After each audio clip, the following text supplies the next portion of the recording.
ভাই প্রবাসীদের অবস্থা, হ্যাঁ, বাড়ির মধ্যে জমিদার আর বিদেশে এসে দেখেন কি নিয়ে বসে রয়েছে।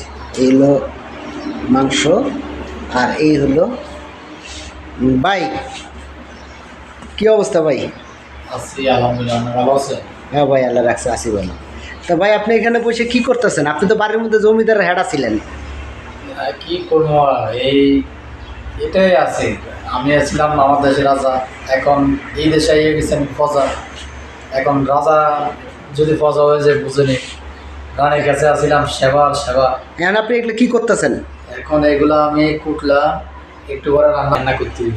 আচ্ছা। প্রবাস আসার পরে হ্যাঁ। দেখা গেছে সব কিছু আস্তে আস্তে শিখে গেছি। আচ্ছা। হ্যাঁ, সময়ের সাথে সাথে মানে নেওয়া, এটাই যে কথা। হ্যাঁ।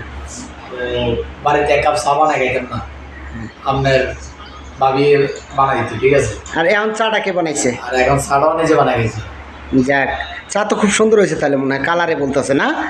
এই তো ও সময়ের সাথে সাথে সার কালার যাক, এখন সব করতে পারেন তো? ইনশাল্লাহ।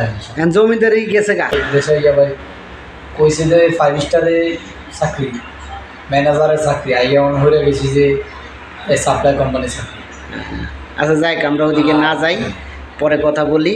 যাই হোক, এই যে দেখেন এই ভাইটা মানে বাড়ির মধ্যে এক সময় জমিদারের হেডা ছিল, ঠিক আছে। একটা ভাতের প্লেট ধুয়ে খাইতো না, আর এখন ভাতের প্লেট তো দূরের কথা, তরকারির রাইন দেওয়া বাইরে, এরপরে ধুয়ে মুয়ে নিজের কাপড় চোপড় ধুয়ে সব কিছু কমপ্লিট করে পরে খাওয়া লাগে। এই সেই ভাই, ঠিক আছে, আমি তার শালা বলে ডাকি, কুমিল্লা বাড়ি। মজা নাই, মজা নাই। আরে ব্যাংকে খাতা করলে সবাই পাতি মারে, আমরা একটু কইলেন সমস্যা নেই।